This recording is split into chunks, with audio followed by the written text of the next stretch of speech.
Hello my dear student. Today we will continue our chapter wave optics. Wave optics में अभी तक मैंने सिर्फ दो छोटे छोटे कैप्सूल आपको दिए थे. फर्स्ट लेक्चर में हमने जो आपको बताया था that was Newton corpuscular theory, जिसमें मैंने ये बताया था कि न्यूटन साहब ने 1875 में एक लॉ दिया. 1675 में एक लॉ दिया था जिसको न्यूटन कार्पस्कुलर थ्योरी बोलते हैं, और उन्होंने लाइट को पार्टिकल नेचर कंसीडर किया था, और उस पे बेस्ड बहुत सारी बातें हम लोगों ने वेव ऑप्टिक्स 01 जो अपने चैनल पे अवेलेबल है उसमें डिस्कस किया था. देन आफ्टर वेव ऑप्टिक्स 02 में हमने आपको बताया था Huygens wave theory. Huygens scientist ने, उन्होंने वेव के बारे में क्या बोला. उनका कॉन्सेप्ट था कि लाइट इज अ वेव. वो ऐसा मानते थे कि लाइट एक वेव है, और हाइजन वेव थ्योरी में उन्होंने इस बात का फोकस किया. ईथर थ्योरी एक उन्होंने बाद में इंट्रोड्यूस किया, एंड वो सारा कुछ हमने जो आपको बताया था वो अपना वेव ऑप्टिक्स 02 में बताया था. Wave optics 02, you can see the previous video also. Now we will discuss very funny and interesting topic, and the topic is wavefront. Now we will discuss about wavefront. तो इसके लिए ना मैं एक scene आपको समझाता हूँ, आप उस सीन को समझना, और जब मैं बोलूंगा पॉज तो आपको ना वीडियो को पॉज कर देना है. मतलब जो अपना फील कर रहे हो, जो इमेजिन कर रहे हो, उसको रोक देना है और फिर वहां पे सोचना है. आप कंसिडर करो कि आप ना एकदम आराम से किसी शांत पानी वाले तालाब के किनारे खड़े हो. ठीक है, मतलब एकदम there is still water is at rest, and आप खड़े हो, आपके हाथ में एक बड़ा सा स्टोन है. आपने सिंपली ऐसे स्टोन को ड्रॉप किया. जब आप इस स्टोन को ऐसे ड्रॉप करोगे तो वो स्टोन ऐसे गया नीचे वाटर लेवल पे. जब जहां पे वो पड़ा तो एक आवाज आई, स्प्लैश, छपाक, जो भी आप समझो, एक आवाज आई. उसके बाद आप देखोगे क्या, तो आप देखोगे कि जहां पे वो स्टोन ड्रॉप हुआ है उसके चारों तरफ ऐसे पानी ऊपर उठता है, फिर नीचे आता है, फिर ऊपर उठता है, फिर नीचे आता है, और इस तरह से लहरें बनती हुई किनारे तक जाती है. एकदम कंप्लीटली विजुअलाइज कर रहे हो ना आप, तो सीन समझो, मस्त समझ में आने वाला सब कुछ. तो अब ना मैं जब बोलूंगा पॉज तो आपको पॉज करके स्टॉप होके सोचना है. आप सीन क्या है अपना, कि आप ना तालाब के किनारे खड़े हो, एकदम शांत पानी है, आप ऐसे हाथ में स्टोन लेते हो और आप ऐसे ड्रॉप कर देते हो. जब आपने ड्रॉप किया वो स्टोन ऐसे वाटर लेवल पे गया, वाटर लेवल पे जाके ऐसे पड़ा. यहां से इस तरह से एक सर्कुलर रिंग आपको दिखाई पड़ा, कि वाटर का एक सर्कुलर रिंग ऊपर उठा. Bus stop.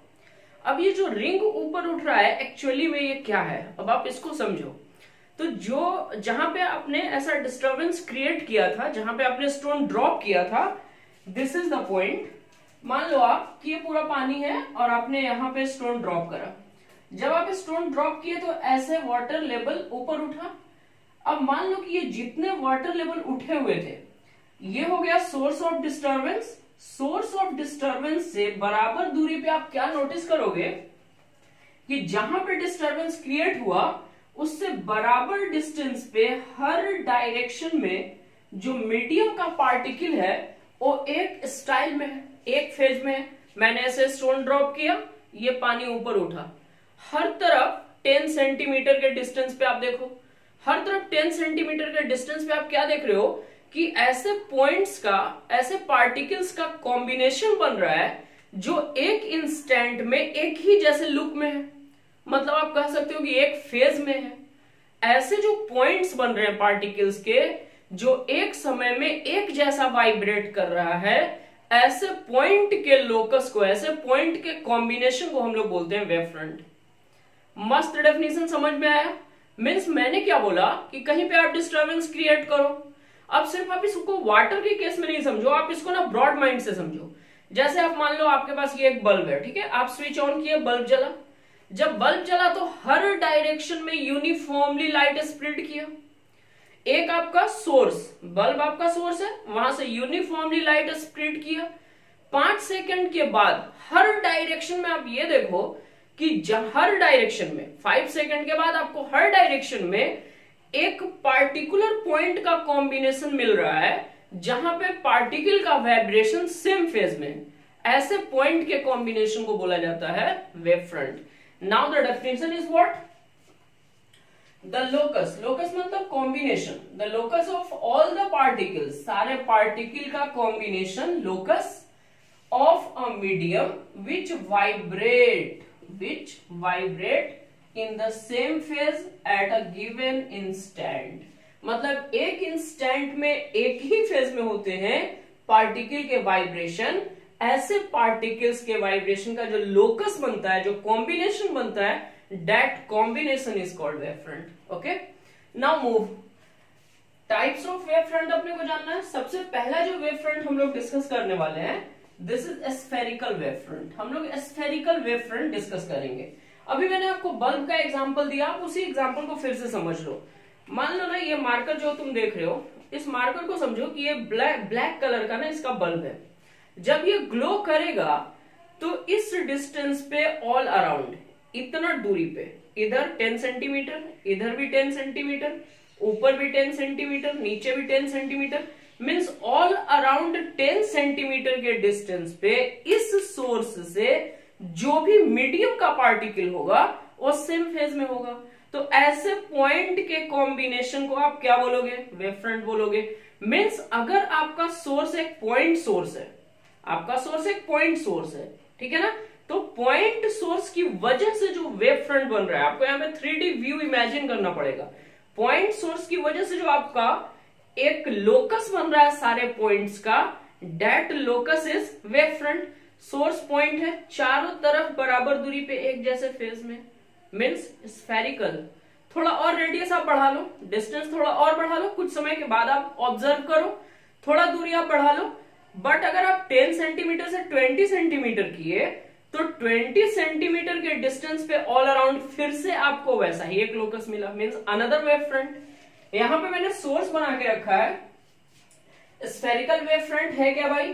तो it is due two point source. Point source की वजह से जो वेव फ्रंट प्रोड्यूस होता है, that wave front is spherical wave front. यहाँ पे हमारा पॉइंट सोर्स था, 5 सेकंड के बाद हमने सारे पार्टिकल्स का एक लोकस देखा तो अपने को एक वेव फ्रंट मिला। यहाँ जो ब्लैक कलर में राउंड आपको गोल सा दिख रहा है, दिस इज स्फेरिकल, ये आपको एक वेव फ्रंट मिला।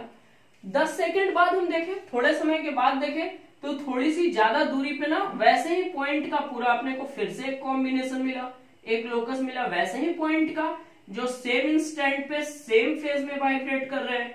तो ऐसे पॉइंट के कॉम्बिनेशन को फिर से हम एक वेव फ्रंट बोल देंगे। मीन्स एक वेव फ्रंट हुआ, 2 वेव फ्रंट, इसी तरह से ऐसे बहुत सारे वेव फ्रंट्स हो सकते हैं।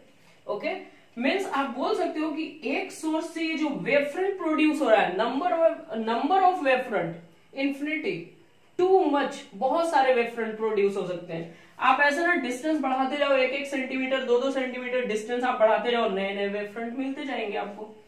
नाउ यहाँ पे और कुछ बातें मैं आपको बताना चाहा हूं। ये देखो, आप जो रेड कलर में मैंने एक एरो बना के रखा है, ये वाला arrow, this is the direction of propagation of wave. बेटा वेव है क्या? तो wave is just a disturbance. Wave एक डिस्टर्बेंस है। 11th में मैंने बहुत जबरदस्त टाइप से आपको पढ़ाया वेव के बारे में।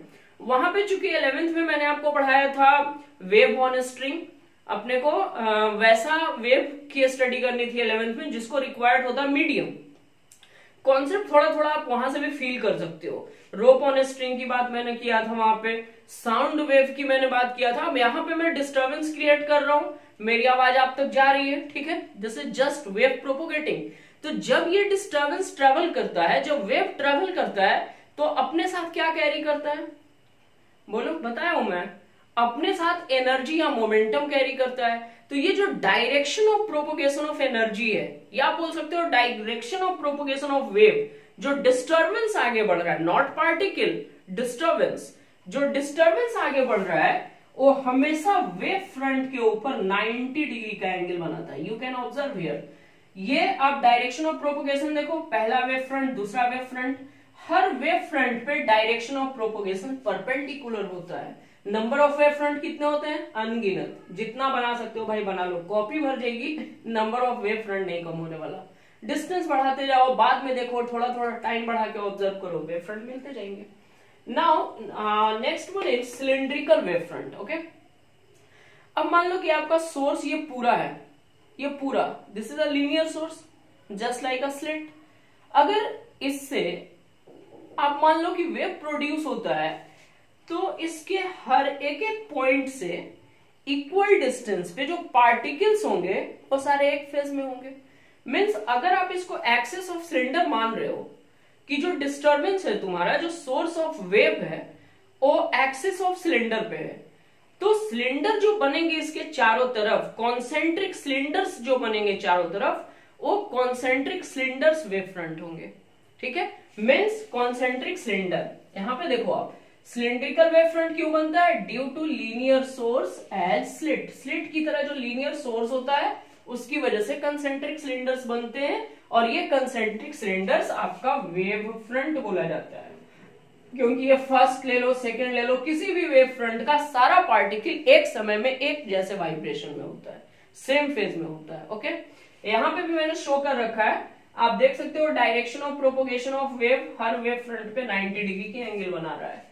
Means direction of propagation of wave is always perpendicular and every wave front, सारे के सारे वेव फ्रंट पे जो direction of propagation of wave होता है वो हमेशा परपेंडिकुलर होता है। पक्का बात है। थर्ड में आ जाओ, प्लेन वेव फ्रंट। अब आप मान लो कि जो आपका सोर्स ऑफ डिस्टर्बेंस है that is too much away distance from you, वो बहुत ज्यादा दूर है, इन्फिनिटी पे।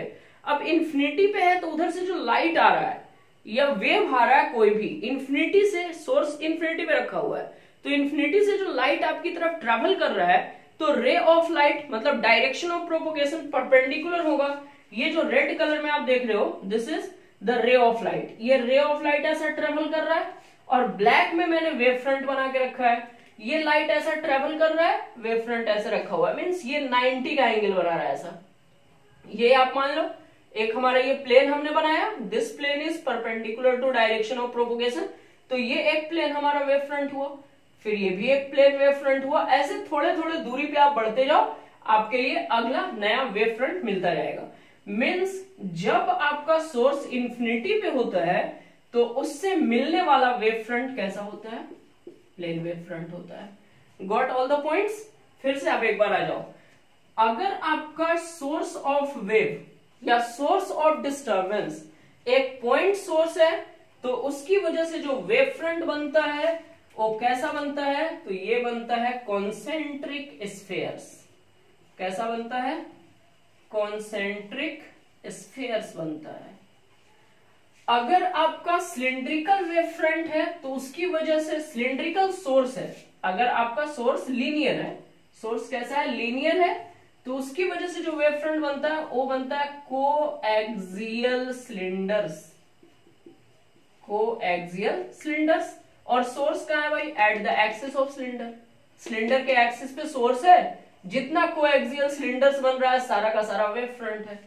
प्लेन वेव फ्रंट में मैंने आपको बताया कि काफी दूर से, इन्फिनिटी से रे ऑफ लाइट आ रहा है, सब पैरेलल आ रहा है, ये रे ऑफ लाइट पैरेलल आ रहा है, उसके परपेंडिकुलर कोई भी आप प्लेन बना दो, that is plane wave front. Okay ना? All the points are very clear. ये आप तीनों ही टाइप के वेव फ्रंट माइंड में रखोगे, it may be asked, definition पूछा जा सकता है।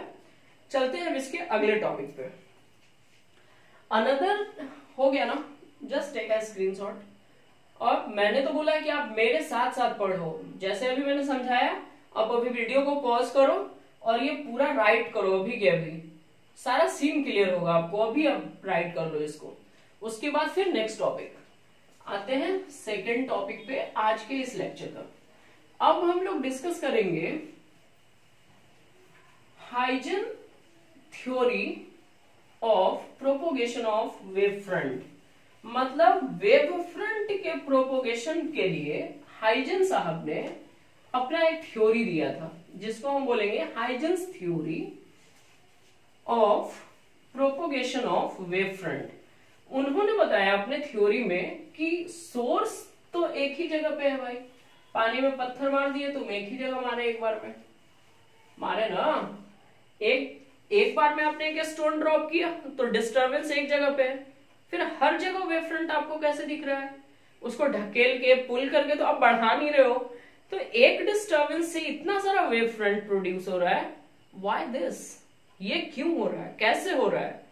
इसके बारे में हाइजन ने अपने थ्योरी में बताया, जिसको अभी मैं एक्सप्लेन करने वाला हूं। Huygens wave theory of propagation of wave. Heading लगा लो आप, थोड़ा साफ करने में टाइम लग रहा है मेरे को।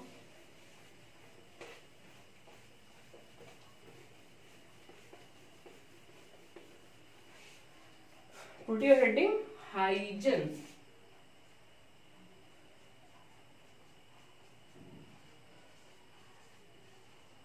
Huygens theory of propagation of wave front. Huygens theory of propagation of wave front. अब आप समझो इसको, कुछ पॉइंट्स यहाँ पे कंसीडर करने पड़ेंगे और फिर मैं आपको बना के दिखाऊंगा वेव फ्रंट। ठीक है, सबसे पहले तो ये जान लो कि आखिर ये टॉपिक क्यों पढ़ रहे हैं हम, वाई। बिना मतलब का तो कुछ पढ़ नहीं सकते यार, पढ़ाई है भाई, यहाँ सब कुछ मतलब से होता है, सबका अपना इंपॉर्टेंस है।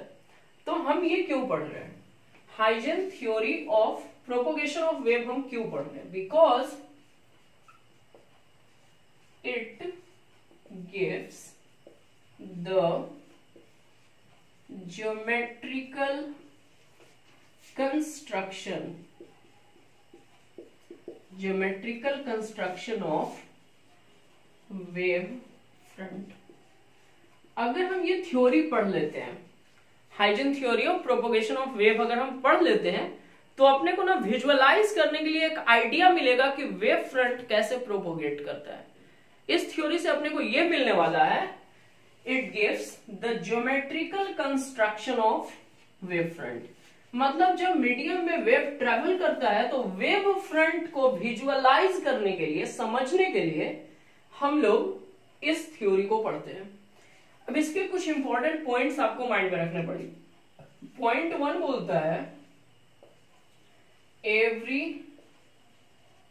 सोर्स, एवरी वेव फ्रंट, या एवरी पॉइंट बोलो, मस्त लिखता हूं, every point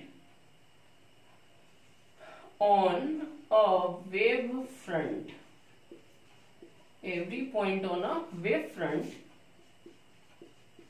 produces a wavelet,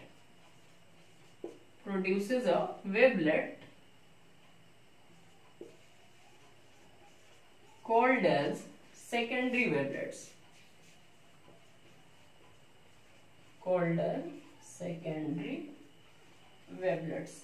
एकदम अपने लैंग्वेज में नोट्स दे रहा हूं मैं, कोई बुक का छापा छापी नहीं हो रहा है, बस आप फील करो। Every point on a wave front produces a wavelet, एक वेवलेट छोटा छोटा वेव बनाता है, अभी समझाऊंगा मैं, कॉल्ड एज सेकेंडरी वेवलेट। दूसरा इंपॉर्टेंट बात आप माइंड में रखो, the tangent drawn on the forward envelope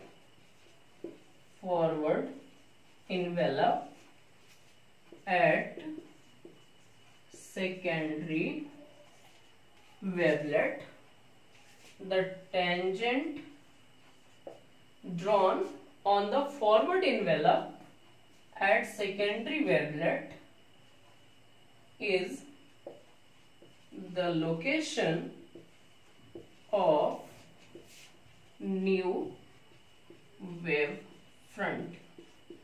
अब ये दो बात आप समझो, इस दो बात से हम थोड़ा ज्योमेट्रिकली कंस्ट्रक्ट करके दिखाते हैं, फिर हम इसके आगे का सीन आपको समझाएंगे। बेटा वेव बना है कहीं पे तो उसमें एक सोर्स तो है भाई, आप ये मान लो कि ये है सोर्स, दिस इज सोर्स, ठीक है ना। बल्ब है, जला दिए, शांत पानी है, पत्थर डाल दिए, ये हमारा सोर्स है। अब सोर्स है तो इसकी वजह से आप मान लो ये एक वेव फ्रंट बना, सोर्स की वजह से ये वेव फ्रंट बना, तो आप इसको बोल सकते हो primary source, primary wave front, इसको आप बोलेंगे प्राइमरी वेव फ्रंट। अब आप समझो, इन्होंने बोला कि एवरी पॉइंट, या आप समझो एवरी पार्टिकल बोल सकते हो, every particle on the wave front produces a wavelet. अब इसके कुछ पार्टिकल्स की हम अगर बात करें, कंसिडर कर लो, एक पार्टिकल मैंने इसका ये बना लिया, एक पार्टिकल ये है, फिर एक पार्टिकल मैं ये बना लेता हूं, कुछ पार्टिकल्स यहाँ पे बना के शो कर रहा हूं मैं। ये हमारा प्राइमरी वेव फ्रंट है, इसको सोर्स प्रोड्यूस किया। प्राइमरी वेव फ्रंट के सारे पार्टिकल्स, यहाँ पे मैंने 1 2 3 4 5 पार्टिकल लिए हैं बस समझने के लिए। एवरी पार्टिकल या every point on the wave front produces a wavelet, wavelet बनाता है। Now what is wavelet? बेटा पिग के बच्चा को पिगलेट बोलते हैं, वेब के बच्चा को वेवलेट बोलते हैं। आप ऐसे माइंड में रख सकते हो। वेवलेट मतलब वेव का बच्चा, छोटा छोटा वेव, नैनो सा वेव। तो अब ना मान लो आप कि ये एक पॉइंट है, ये एक वेवलेट बनाया, ये हम ऐसा मान लेते हैं कि ये एक वेवलेट बनाया। फिर ये पॉइंट था, ये भी एक वेवलेट बनाया। ये पॉइंट था, ये भी एक वेवलेट बनाया। ये पॉइंट, इसने भी एक वेवलेट बनाया, इसने भी एक वेवलेट बनाया। अब ये जो वेवलेट है, समझो the tangent drawn on forward envelope, मैंने सिर्फ यहाँ पे फॉरवर्ड इन्वेलप बना के रखा है वेवलेट का। एक्चुअली में जो वेवलेट प्रोड्यूस होगा वो ऐसा होगा, ऐसा होगा। बैकवर्ड डायरेक्शन में भी ये वेवलेट प्रोड्यूस होगा, लेकिन आपको बैकवर्ड वाले को कंसीडर नहीं करना है। बैकवर्ड वाले को कंसीडर क्यों नहीं करना है वो भी मैं आज के लेक्चर में ही समझाऊंगा, वो भी मस्त चीज है, बस अभी आप कंस्ट्रक्ट करना सीखो। ये आपका सोर्स से बन गया primary wave front. Primary wave front के सारे पार्टिकल छोटे छोटे प्यारे प्यारे वेवलेट्स बना दिए। अब इन वेवलेट्स पे अगर आप टेंजेंट ड्रॉ करते हो, ये जो मैं अभी टेंजेंट ड्रॉ कर रहा हूं, ये टेंजेंट क्या देता है? The tangent drawn on forward envelope at secondary wavelets is the location of new wavefront. Means ये आपको फिर एक वेवफ्रंट मिल गया। अब इसी तरह से मान लो कि इसके सारे पार्टिकल्स, कुछ पार्टिकल ले लेता हूं मैं, ये सारे पार्टिकल्स मैं कंसीडर कर लेता हूं अगले वेवफ्रंट का। अब ये भी फ्रेश सोर्स की तरह बिहेव कर रहा है, छोटा छोटा वेवलेट बना रहा है। इस पे आप टेंजेंट डालो, अब आपको अगला वेवफ्रंट मिला एंड इस तरह से ये वेव फ्रंट आगे प्रोपोगेट कर रहा है। अब एक क्वेश्चन छोड़ के गया था मैं वहां पे कि बेटा ये बैकवर्ड जो जैसे वेवलेट बना तो पूरा स्फेरिकल बना, आगे भी पीछे भी। तो ये पीछे वाला जो आपका यहाँ सेमी सर्कल से देख रहे हो, इसको हमने क्यों नहीं कंसिडर किया? इसको कंसिडर नहीं करने के पीछे कारण है, हाइजन साहब ने बताया कि एक फैक्टर होता है जिसको हम बोलते हैं ऑब्लिक्विटी फैक्टर। ऑब्लिक्विटी फैक्टर, ठीक है। ऑब्लिक्विटी फैक्टर इन्होंने माना 1 प्लस कॉस थीटा, ये ऑब्लिक्विटी फैक्टर होता है। अब ये ऑब्लिक्विटी फैक्टर क्या होता है? तो ऑब्लिक्विटी फैक्टर डिसाइड करता है इंटेंसिटी या आप बोल सकते हो एम्पलीट्यूड ऑफ वेव फ्रंट, ठीक है। अब मान लो दो केस समझो, फॉर फॉरवर्ड इन्वेलप, जो फॉरवर्ड इन्वेलप यहां पे हमने कंसीडर किया है उसके लिए थीटा एक्चुअली में होता क्या है? तो ये होता है एंगल, ये होता है एंगल किनके बीच में? Normal at the primary wave front end the wavelet. Wavelet जो बन रहा है उसके और प्राइमरी वेव फ्रंट के बीच का एंगल अब फील करना थोड़ा भाई। ये देखो आपका ये सोर्स है, सोर्स से हम एक ऐसा लाइन बना दिए, this is the direction of propagation आप बोलते हो, ये डायरेक्शन। अब जो फॉरवर्ड इन्वेलप है उस पे आप नॉर्मल डालो, एंगल बिटवीन, मैंने बोला था angle between normal at primary wave front end wavelet and normal at wavelet, ठीक है। ये डायरेक्शन आप समझो। और जो फॉरवर्ड इन्वेलप है उस पे आप नॉर्मल ड्रॉ करोगे तो वो भी ऐसा होगा, मीन्स इस केस में थीटा का वैल्यू 0 डिग्री। बट अगर आप बैकवर्ड डायरेक्शन की बात करते हो तो ये डायरेक्शन तो वही रहने वाला है, प्राइमरी सोर्स से जो वेव फ्रंट बना उस पे नॉर्मल, ये डायरेक्शन। बट बैकवर्ड साइड में आप देखो तो ये डायरेक्शन हो जाएगा जो वेवलेट है उस पे नॉर्मल का, मींस थीटा का वैल्यू हो गया आपका 180 डिग्री। तो obliquity factor for forward envelope theta is equal to 0 degree, therefore obliquity factor is equal to 1 plus cos zero, cos zero का वैल्यू 1, तो 1 प्लस 1 2, मतलब ये आ रहा है positive, it has 2 value. But for backward envelope, for backward envelope, backward envelope के case में आप समझो थीटा का वैल्यू कितना हो जा रहा है भाई 180 डिग्री, तो ऑब्लिक्विटी फैक्टर का वैल्यू कितना हो जा रहा है 1 प्लस कॉस 180, कॉस 180 का वैल्यू -1, +1 -1 0, मीन्स एनर्जी कभी बैकवर्ड डायरेक्शन में मूव नहीं कर सकता, ये आगे की तरफ मूव करेगा। इसीलिए जो बैकवर्ड इनवेलप है हम इसको कंसीडर नहीं करते हैं। इस तरह से किसी भी मीडियम में वेव आगे प्रोपोगेट करती है। कंफर्म बात है? फिर से स्टेटमेंट सुनिए आप। What we learn by Huygens wave theory of propagation of wave front, ठीक है। तो इन्होंने जो ये थ्योरी दिया उसकी वजह से अपने को पता चलता है about geometrical construction of wave front. Means इस थ्योरी से हमको एक विजुअलाइज करने के लिए आइडिया मिलता है कि वेव फ्रंट मीडियम में कैसे प्रोपोगेट करता है। ज्योमेट्रिकल कंस्ट्रक्शन फोटो बना के समझते हैं, ज्योमेट्री के अकॉर्डिंग समझते हैं। कैसे समझते हैं भाई? 2 इंपॉर्टेंट बात मैं बोलूंगा यहाँ पे। Every point on wave front produces a wavelet called as secondary wavelet.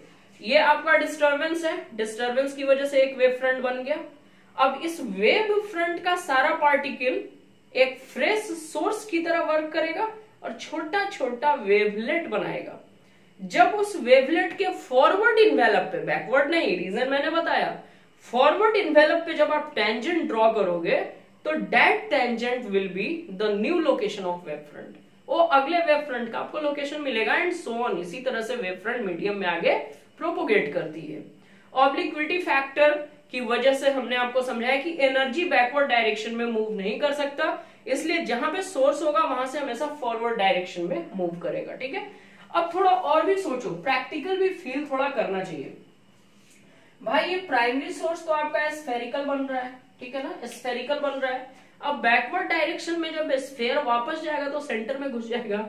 Possible है क्या बैकवर्ड डायरेक्शन में एनर्जी का मूवमेंट? तो सोर्स से निकला था, मतलब सीन क्या है, लाइट ऑन की है, पूरा रूम में रोशनी हो गया, ठीक है। अब जब वो बैकवर्ड डायरेक्शन में एनर्जी मूव करेगा तो बल्ब से लाइट निकल रहा है, वापस बल्ब में घुस जाएगा। Is it possible? नो ना। तो प्रैक्टिकली आप समझिए ये ऑब्लिक्विटी फैक्टर के बारे में।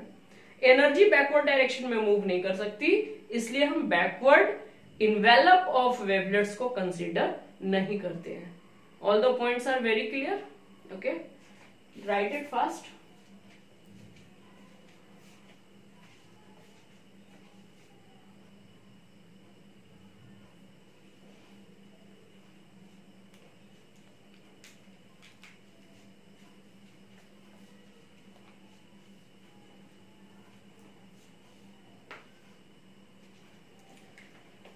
आई होप हो गया। अगले टॉपिक की तरफ चलते हैं।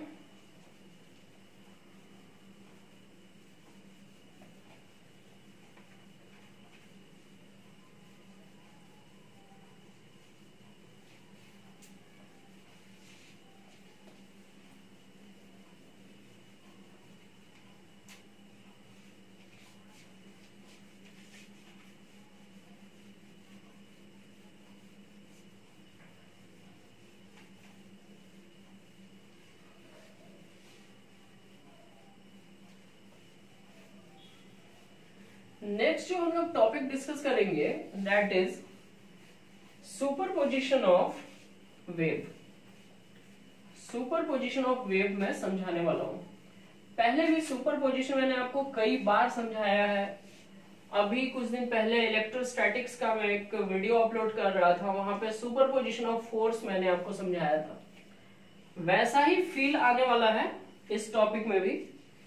शॉर्ट एंड स्वीट सा टॉपिक, अभी बस डेफिनेशन है, इसके बाद इसका डेरिवेशन भी कराऊंगा तगड़ा मस्त। फिलहाल ना आप पुट कर लो reading.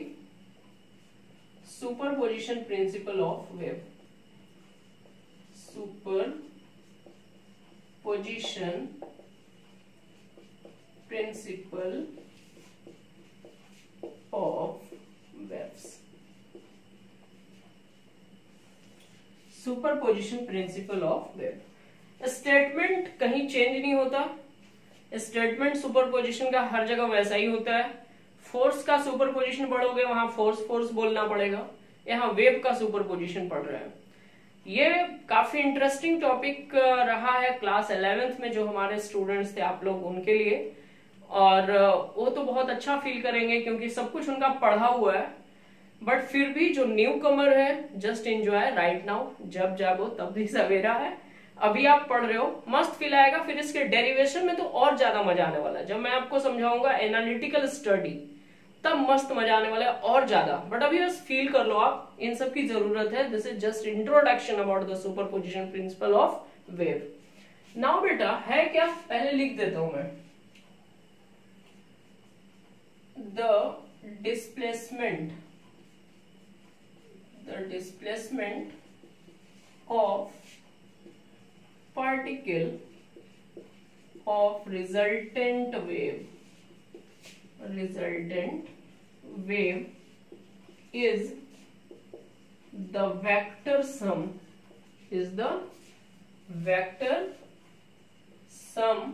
of displacement of individual.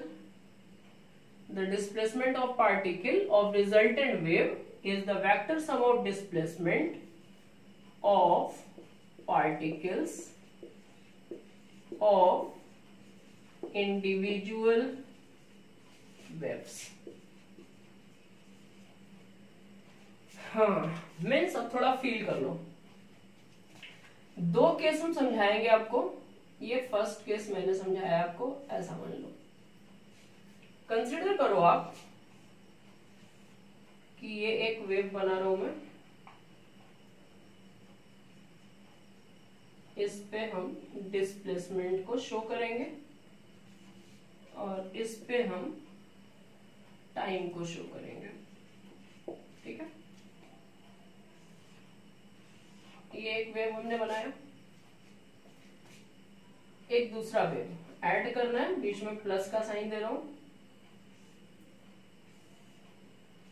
ध्यान ये रखना है कि सुपरपोजिशन उन्हीं दो वेव्स का होता है जिसका वेवलेंथ और फ्रीक्वेंसी सेम होता है।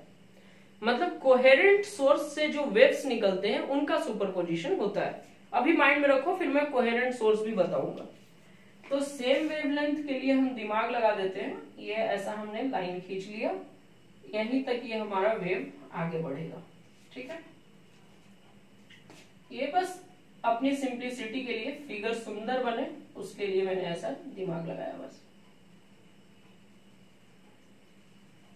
ठीक है, ये एक, अच्छा ये जो फर्स्ट वेव है इसका नाम एम्पलीट्यूड, डिस्प्लेसमेंट बोलो आप या एम्पलीट्यूड भी बोल सकते हो। एम्पलीट्यूड भी समझना, माइंड में समझना ये सब। ये डिस्प्लेसमेंट हम मान लेते हैं y1, ये दूसरा डिस्प्लेसमेंट हम मान लेते हैं, दिस इज y2। ये डिस्प्लेसमेंट हमारा y2 है। ठीक है, अब अगर ये दो वेव आपस में ऐड होंगे तो जो रिजल्टेंट होगा उस रिजल्टेंट का एम्पलीट्यूड या पार्टिकल का डिस्प्लेसमेंट कितना होगा। स्टेटमेंट पढ़ो, the displacement of particle of resultant wave is the vector sum of displacement of individual waves। ठीक है, means y is equal to y1 plus y2 vector sum। अब यहां पे आप ध्यान से देखो, जिस डायरेक्शन में y1 है उसी डायरेक्शन में y2 है। means क्रेस्ट पे या ट्रफ पे जा रहा है। पक्का बात। तो ये जो सुपरपोजिशन हुआ इसको बोला जाता है बेटा कंस्ट्रक्टिव सुपरपोजिशन। Constructive superposition.